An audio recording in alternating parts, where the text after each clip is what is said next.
जैसा कि लैमार्क्वाद।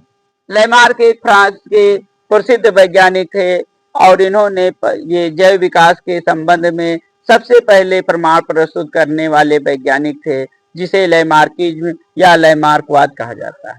लैमार्कवाद इन्होंने सबसे पहले जैव विकास के संबंध में सिद्धांत प्रस्तुत किया और उस सिद्धांत के आधार पर इन्होंने लैमार्कवाद जो सिद्धांत प्रस्तुत किया उसे लैमार्कवाद कहते हैं। लैमार्कवाद में लैमार्क ने सबसे पहले कहा बढ़ने की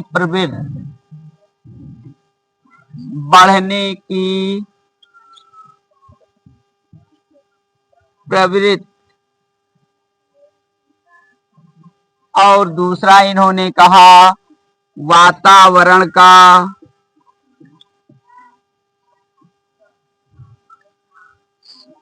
सीधा प्रभाव।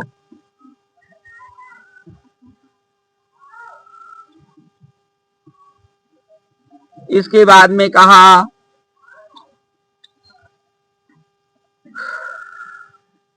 अंगों का उपयोग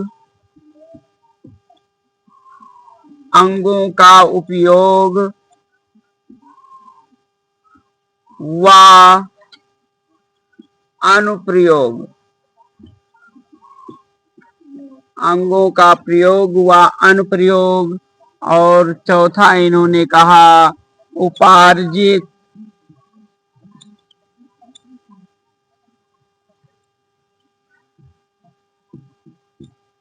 लक्षणों की वंशागति। तो लैमार्क जैव विकास आता है। तो जैव विकास क्या है? कोई पूछे कि जैव विकास क्या है तो सबसे पहले बताएंगे एक कोशिकीय सरल संरचना वाले जीवों से जटिलतम विशालकाय संरचना वाले जीवों के विकास को जैव विकास कहते हैं। जैव विकास वह प्रक्रिया होती है जिसे होते हुए कभी देखा नहीं जा सकता है और ये सतत चलने वाली लगातार होने वाली प्रक्रिया है, जो ये घटना लगभग हजारों लाखों वर्षों के बाद में दिखाई देती है। क्योंकि जैव विकास एक धीमी प्रक्रिया है जो निरंतर पर्यावरण में घटती रहती है और ये निरंतर उनमें धीरे धीरे जीवों में परिवर्तन होते रहते हैं और नया नया जीव बनता रहता है। इस प्रकार जैव विकास के संबंध में बात किया जाए तो एम्पिडॉक्सिलीज को जैव विकास का जनक कहा जाता है। एनाक्सीमेंडर ने भी बताया कि जैव विकास किस प्रकार होता है, लेकिन बहुत ज्यादा वर्णन नहीं मिलता है। इसके बाद में आते हैं लैमार्क ने कहा प्रकृति में सीढ़ी जैसी क्रमबद्धता पाई जाती है, लेकिन लैमार्क ने जैव विकास में सबसे पहले इन्होंने अपना ये लैमार्क सिद्धांत प्रस्तुत किया और सबसे पहले जैव विकास के संबंध में प्रमाण प्रस्तुत किया। इन्होंने कहा कि बढ़ने की प्रवृत्ति। इन्होंने बताया कि प्रत्येक जात के सदस्य जो पैदा होते हैं या जन्म लेते हैं या कोई पौधा बीज से अंकुरित होता है तो उनमें लगातार बढ़ने की प्रवृत्ति होती है। जंतुओं में जो ये प्रवृत्ति होती है वो क्या होती है? निश्चित होती है, कुछ आयु तक वृद्धि होती है, लेकिन वनस्पतियों में लगातार जीवन पर्यंत वृद्धि होती रहती है। तो लैमार्क ने बताया बढ़ने की प्रवृत्ति जात के प्रत्येक सदस्य में जीवन पर्यंत बढ़ने की प्रवृत्ति होती है। पौधों में वनस्पतियों में ये जीवन पर्यंत चलती है, लेकिन जंतुओं में एक निश्चित समय तक आयु तक वृद्धि होती है। तो इन्होंने बताया कि जात के प्रत्येक सदस्य में बढ़ने की प्रवृत्ति होती है। इस प्रकार फिर इन्होंने कहा वातावरण का सीधा प्रभाव। इन्होंने बताया कि वातावरण का प्रभाव मनुष्य पर सीधा पड़ता है, प्रत्येक पेड़ पौधे पर पड़ता है, जंतुओं पर पड़ता है वातावरण का सीधा प्रभाव। जैसे जो गर्म प्रदेश एरिया में रहते हैं, तेज धूप होती है, वहां के लोग काले होते हैं। जो बर्फीले एरिया में रहते हैं, शीत प्रदेश में रहते हैं, शीतोष्ण प्रदेश में रहते हैं, वहां की ठंडी जलवायु होती है तो वह लोग गोरे होते हैं। लेकिन ठंडे प्रदेश में रहने वाले व्यक्तियों के आंख, कान, नाक, मुंह, हाथ, पैर सब छोटे होने के कारण उनका कद भी छोटा होता है, तो ये वातावरण का सीधा प्रभाव पड़ता है। जैसे कि आप देख रहे हैं कि वातावरण का प्रभाव, राजस्थान में पानी कम होने के कारण पौधे कम पानी वाले स्थान पर उगते हैं, जिसके कारण कम पानी की आवश्यकता को नुकसान पूर्ति करने के लिए उनकी पत्तियां कांटों में बदल जाती हैं या मोम के समान ऊपर लेयर चढ़ जाता है मोटा सा, जिसके कारण जल हानि को रोकते हैं। तो वातावरण का सीधा प्रभाव पौधों पर भी देखा गया, जैसे रेगिस्तान पौधों पर या मनुष्य पर भी देख लें, तो इस प्रकार उन्होंने बताया वातावरण का सीधा प्रभाव प्रत्येक प्राणी पर पड़ता है। इसके बाद उन्होंने कहा अंगों का उपयोग व अनुप्रयोग। लैमार्क ने बताया कि जिन अंगों का उपयोग वातावरण में अधिक उपयोग किया जाता है, वह अंग अधिक उपयोगी हो जाते हैं और उपयोगी होने के साथ साथ उनका उपयोग होने के साथ साथ अधिक कार्यशील होते हैं। परंतु जिन अंगों का उपयोग जो जंतु प्राणी नहीं करते हैं, वह अंग धीरे धीरे क्या होते हैं, अवशेष मात्र रह जाते हैं या लुप्त हो जाते हैं। इस प्रकार लैमार्कवाद अवशेषी अंग की व्याख्या करता है, जबकि डार्विनवाद अवशेषी अंग की व्याख्या नहीं करता है। तो ये अवशेषी अंग की व्याख्या करता है लैमार्कवाद। तो जिन अंगों का उपयोग, जैसे कि सांप ने अपने पैर का इस्तेमाल करना छोड़ दिया, उनके आज पैर नहीं पाए जाते हैं। हमारे आंख में निमेषक पटल पाया जाता है। जल में जब से हमारे पूर्वज पहले जल में रहते थे और जब से जल में नहीं रहते हैं, स्थल पर रहने लगे, तो उनके क्या हुए कि निमेषक पटल खत्म हो गया। हमारे पूर्वज में कान बड़े बड़े होते थे, अगर कोई बात करता था तो कान को घुमाकर अगल बगल सुन लेते थे आगे पीछे की बात। जब से मनुष्य कान अस्थाई हो गया है, मनुष्य में कान अगर आगे पीछे की बात को नहीं सुन सकता है, कर्ण पल्लव भी अस्थाई हो गए हैं। तो ये भी एक अवशेषी अंग है जो अधिक विकसित पहले थे, अब नहीं थे। इसी प्रकार हमारे सामने दो दांत ऊपर, दो दांत नीचे के बगल, एक एक दांत नुकीले होते हैं, कैनाइन दांत। वह दांत बताते हैं कि हमारे पूर्वज मांसाहारी थे, लेकिन धीरे धीरे कुछ मांस न खाने के कारण वह आज भी अवशेष मात्र होते हैं जो नुकीले होते हैं। तो इस प्रकार देखा जाता है कि जिन अंगों का उपयोग किया जाता है वह उपयोगी होते हैं और जो उपयोग नहीं किया जाता वह धीरे धीरे नष्ट हो जाते हैं। हमारे पूर्वज में देखो, हमारे यहाँ पूंछ की हड्डी पाई जाती है, हमारे पूर्वज में इसका मतलब पूंछ पाया जाता था, लेकिन पूर्वज उससे संतुलन बनाते थे। लेकिन जब से मनुष्य दो पदचारी हो गया, दो पैर से चलने लगा, पूंछ का प्रयोग करना बंद कर दिया और धीरे धीरे पूंछ गायब हो गई, लुप्त हो गई, अवशेष मात्र पाई जाती है। तो इस प्रकार अंगों का उपयोग जो व्यक्ति अधिक करता है वह उपयोगी होते हैं और जिन अंगों का उपयोग नहीं किया जाता वह धीरे धीरे लुप्त या अवशेष मात्र रह जाते हैं। इसी प्रकार चौथा उन्होंने कहा उपार्जित लक्षणों की वंशागति। उपार्जित लक्षणों की वंशागति की बात की जाए तो ये कहकर लैमार्क फंस गए। लैमार्क ने कहा कि जो अंग अधिक उपयोगी होते हैं वह पीढ़ी दर पीढ़ी वंशागत होते हैं और वह अधिक उपयोगी हो जाते हैं, और जिन अंगों का उपयोग नहीं किया जाता है वह क्या होते हैं, अवशेष मात्र रह जाते हैं।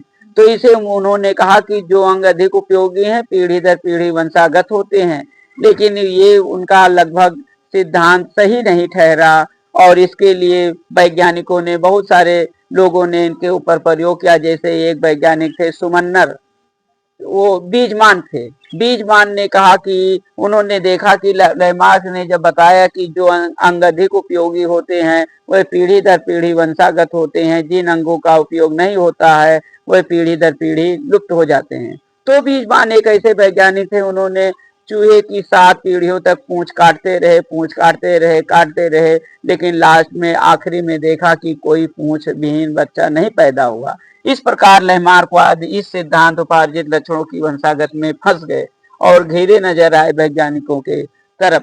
तो बीजमान ने बताया कि नहीं, जो 2 प्रकार के हमारे शरीर में गुणसूत्र होते हैं, एक कायिक गुणसूत्र होता है और एक जनन गुणसूत्र होता है। कायिक गुणसूत्र में होने वाला परिवर्तन पीढ़ी दर पीढ़ी वंशागत नहीं होता है, और जबकि जनन गुणसूत्र में होने वाला परिवर्तन पीढ़ी दर पीढ़ी वंशागत होता है। तो अब इसके बाद में लोगों ने अपवाद इनको लैमार्क को घेरा और उन्होंने कहा कि ये चीन की लड़कियां, उनके यहाँ पैर बहुत तेजी से बढ़ता है और पैर को छोटा रखने के लिए वे लोहे की जूतियां पहनती हैं, फिर भी आज किसी का पैर छोटा नहीं है। भारत में एक पुरानी प्रथा है नाक कान छेदना लड़कियों का, तो नाक कान छेदा जा रहा है, लेकिन आज भी वह लड़कियों के नाक कान छेदने पड़ते हैं, क्योंकि डार्विनवाद का चौथा जो सिद्धांत दिया वो गलत ठहराया गया। इस प्रकार लैमार्कवाद ने ये जैव विकास के संबंध में सबसे पहले अपना सिद्धांत प्रस्तुत किया। इन्होंने 17वीं शताब्दी में लैमार्कवाद के नाम से प्रस्तुत किया और इन्होंने अपनी प्रसिद्ध पुस्तक में वर्णन किया फिलॉसफी जूलॉजिक। इनकी एक पुस्तक है फिलॉसफी जूलॉजिक में ये जैव विकास का सिद्धांत वर्णन किया। इनके बाद आते हैं डार्विनवाद, और डार्विनवाद ने पर्यावरण के संबंध में सिद्धांत प्रस्तुत किया। डार्विनवाद, जैसा कि ये प्रश्न कक्षा 12 में पूछा जा रहा है, 10 में आता था, अब सिलेबस में है कि नहीं है, लेकिन 12 में पूछा जा रहा है, बहुत महत्वपूर्ण क्वेश्चन है डार्विनवाद। डार्विनवाद क्या है? डार्विन एक भूवैज्ञानिक थे प्रारंभ में, लेकिन बाद में जब वो अपनी शिक्षा पूरी करने लगे, ये इंग्लैंड में पैदा हुए थे श्रूसबेरी नामक स्थान पर, और इन्होंने पहले ये अपना ठाने थे कि मैं भूगर्भ वैज्ञानिक बनूंगा, लेकिन बाद में इनको जब पढ़ाई पूरी करने के बाद में इनको मौका मिला तो विश्व सर्वेक्षण के साथ विश्व सर्वेक्षण नामक बीगल जहाज पर इनको द्वीपों महाद्वीपों अनेक द्वीपों महाद्वीपों का अध्ययन करने का मौका मिला। तो ये क्या कहते हैं कि ये वहां से निकले और अनेक द्वीपों और महाद्वीपों पर गए, वहां पर चट्टानों का अध्ययन, पेड़ पौधों का अध्ययन, जंतुओं का अध्ययन, पक्षियों का अध्ययन किया, और वहां से लौटने के बाद इन्होंने अपने इरादा बदल दिया और इन्होंने जैव विकास के संबंध में एक ऐसा प्रमाण प्रस्तुत किया जो सर्वमान्य माना जा रहा था कुछ समय तक, और ये बहुत सफल वैज्ञानिक माने जाते हैं। डार्विनवाद, क्योंकि डार्विन ने जैव विकास के संबंध में अपने प्रमाण प्रस्तुत किए, और ये क्या किए कि जब द्वीपों और अनेक द्वीपों और महाद्वीपों पर गए तो वहां पर इनको एक द्वीप बहुत ज्यादा गैलापोगास एक द्वीप है जहां पर जियोपिजिडी कुल की चिड़िया पाई जाती थी, लेकिन वे अनेक द्वीपों और महाद्वीपों पर पाई जाती थी, जिनके कारण उनके अंदर क्या होता था कि उनके चोंच की बनावट, पंजे की बनावट बहुत अंतर था, और उसको देख करके उन्होंने अध्ययन किया और डार्विन ने उन चिड़ियों को कहा फिंचे।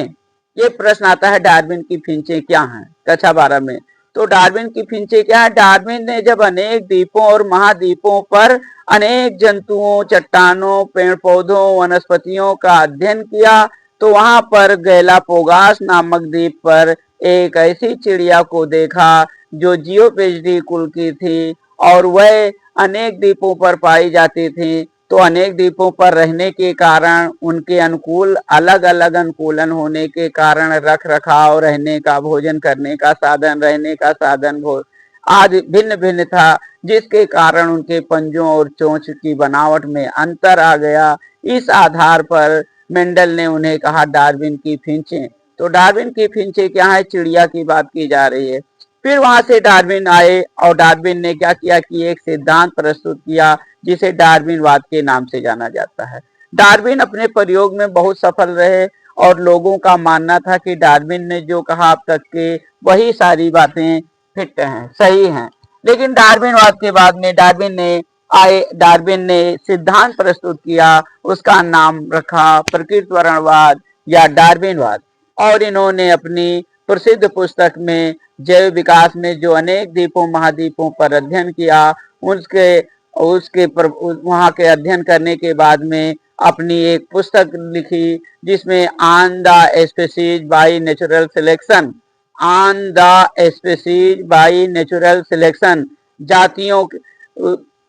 जातियों का चुनाव। तो उस पुस्तक में उन्होंने जैव विकास के प्रकृतिवाद का सिद्धांत प्रस्तुत किया, और डार्विनवाद ने प्रकृतिवाद के आधार पर 6 सिद्धांत दिया। नंबर 1, संतानोत्पत्ति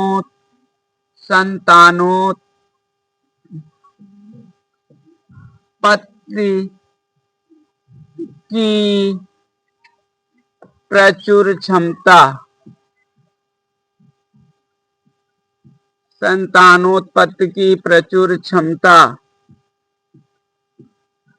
और दूसरा उन्होंने कहा जीवन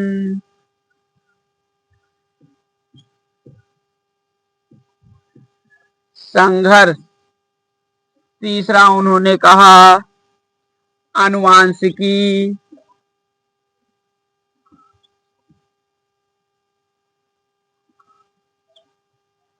आनुवांशिकी एवं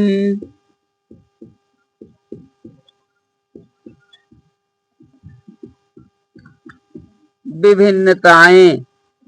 फिर चौथा उन्होंने कहा वातावरण के प्रति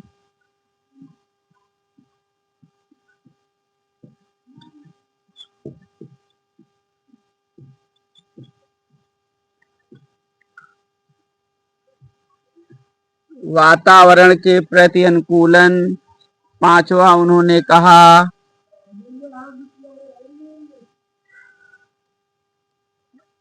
संतानोत्पत्ति की प्रचुर क्षमता, जीवन संघर्ष, आनुवंशिकी एवं विभिन्नताएं और वातावरण के प्रति अनुकूलन। और उन्होंने कहा योग्यतम की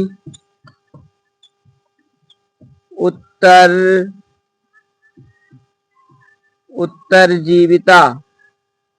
और इसके बाद में उन्होंने कहा नई जातियों की उत्पत्ति,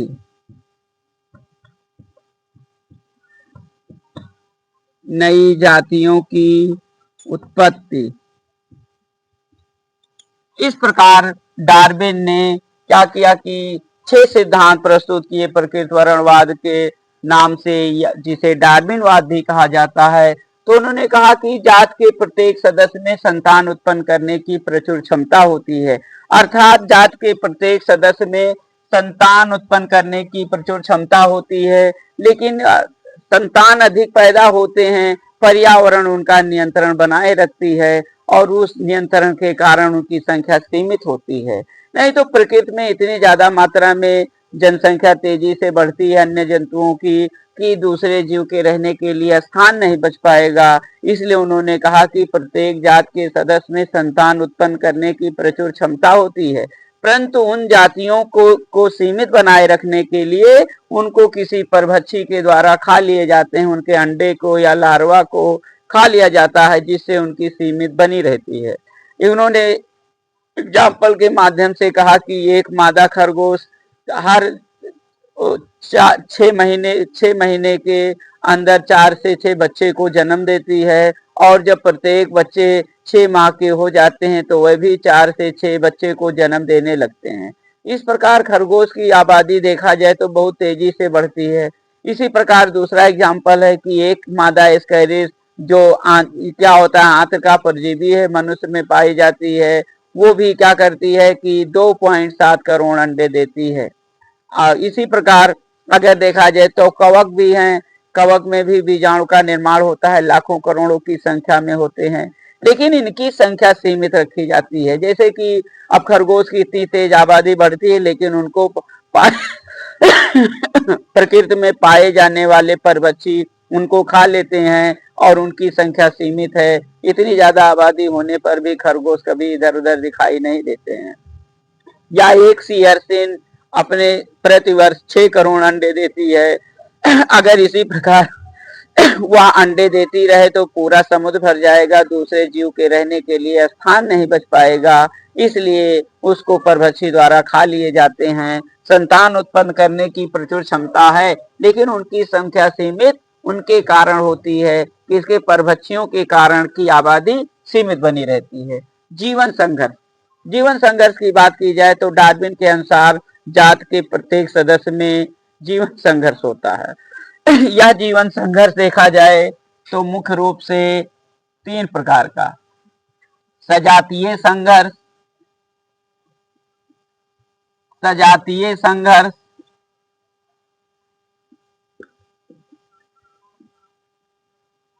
और फिर विजातीय संघर्ष,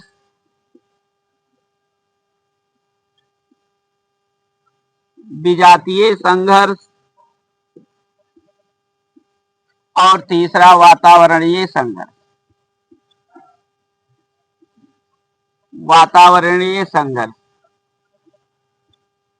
अब आता ये 3 प्रकार के जीवन संघर्ष। प्रकृति में प्रत्येक जीवधारियों के बीच में भोजन के लिए संघर्ष, रहने के लिए संघर्ष, फिर इसके बाद में वातावरण में ऑक्सीजन के लिए संघर्ष, जल के लिए संघर्ष होते रहते हैं।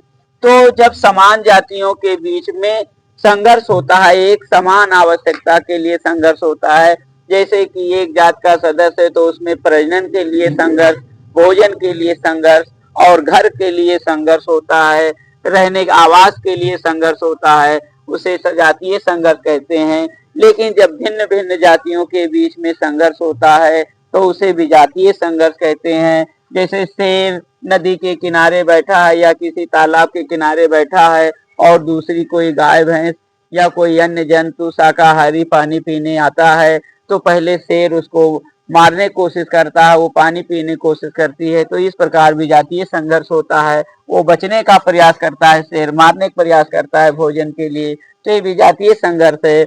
जबकि वातावरणीय संघर्ष में जैसे ठंडी का मौसम है तो ठंडी के मौसम में धूप में शेर आकर बाघ आकर बैठ गया और दूसरे जानवर को भी धूप चाहिए, तो अब उसमें क्या है कि धूप के लिए संघर्ष हो रहा है, पानी के लिए संघर्ष हो रहा है, शीत के लिए संघर्ष हो रहा है, बाढ़ के लिए संघर्ष हो रहा है। जो वातावरणीय बदलाव होता है उसके बीच भी जंतुओं के बीच में संघर्ष होता है। इस प्रकार वातावरण में 3 प्रकार से संघर्ष होता है। आनुवंशिकी एवं विभिन्नताएं, वातावरण के प्रति अनुकूलन।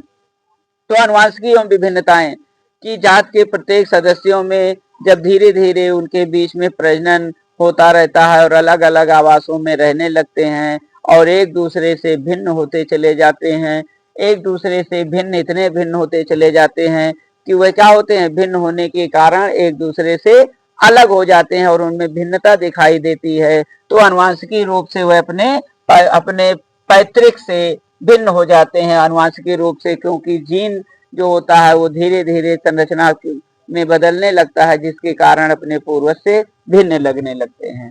फिर होता है वातावरण के प्रति अनुकूलन। प्रत्येक जीवधारी जिस पर्यावरण में रहता है उस पर्यावरण में रहने के लिए, अलग अलग वातावरण में रहने के लिए अनुकूलित होता है। जो जीव वातावरण के प्रति अनुकूलन नहीं बना पाते हैं वह धीरे धीरे कालांतर में नष्ट हो जाते हैं। जैसे डायनासोर का एग्जाम्पल है कि डायनासोर उस बदलते हुए वातावरण में अनुकूलन नहीं बना पाए, आज वे विलुप्त हो गए। इसी में गजसरूज भी, चूहा भी की एक प्रजाति है, वो भी वातावरण के प्रति अनुकूलन नहीं बना पाए और उनके दांत बढ़ते चले गए, धीरे धीरे बिना खाए पिए वो भी मर गए। तो जो जीव वातावरण के प्रति अनुकूलन नहीं बना पाएगा वो धीरे धीरे लुप्त हो जाएगा, नष्ट हो जाएगा, और जो जीव वातावरण के बदलते हुए वातावरण के प्रति अनुकूलन बना लेगा वो सफल जीवन व्यतीत करेगा। फिर आता है योग्यतम की उत्तरजीविता। डार्विन के अनुसार जो जीव सफल होते हैं, सफल का मतलब है कि वह जीव जो वातावरण में सफल होते हैं, अर्थात योग्य जीवन, स्वस्थ संतान को उत्पन्न करते हैं और स्वस्थ संतान को उत्पन्न करने के साथ साथ वह क्या होते हैं कि सफल जीवन व्यतीत करते हैं, स्वस्थ संतान उत्पन्न करते हैं और वातावरण जीवन संघर्ष में सफल रहते हैं, उन्हें योग्यतम की उत्तरजीविता कहा गया, सर्वाइवल ऑफ द फिटेस्ट। तो जो सफल जीवन व्यतीत करते हैं, सफल स्वस्थ संतान उत्पन्न करते हैं, उन्हें योग्यतम का उत्तरजीविता कहा। फिर लास्ट में डार्विन ने कहा नई जातियों की उत्पत्ति, कि वह जातियां जो अपने पूर्वजों से अलग अलग वातावरण में रहती हैं और अलग अलग अनुकूलन करने के कारण अपने पूर्वज से धीरे धीरे भिन्न हो जाती हैं और इतने भिन्न हो जाती हैं कि वह नई जात की संज्ञा दे दिया जाता है और वह अलग होकर के नई जातियों में बदल जाती हैं, जिसे डार्विन ने कहा नई जातियों की उत्पत्ति। नई जातियों की उत्पत्ति में जैसे क्या होता है कि शेर, चीता, तेंदुआ, बाघ आज भी एक ही प्राणी के, एक ही पूर्वज के संतान थे, लेकिन अलग अलग वातावरण में रहने के कारण एक दूसरे से भिन्न हो गए और नई जात बना लिए। इस प्रकार डार्विनवाद क्या है कि ये जीवन ये जो दिया गया डार्विनवाद की 6 हेडिंग, इसी के अंतर्गत पर्यावरण का अध्ययन किया जाता है और डार्विनवाद कहा जाता है।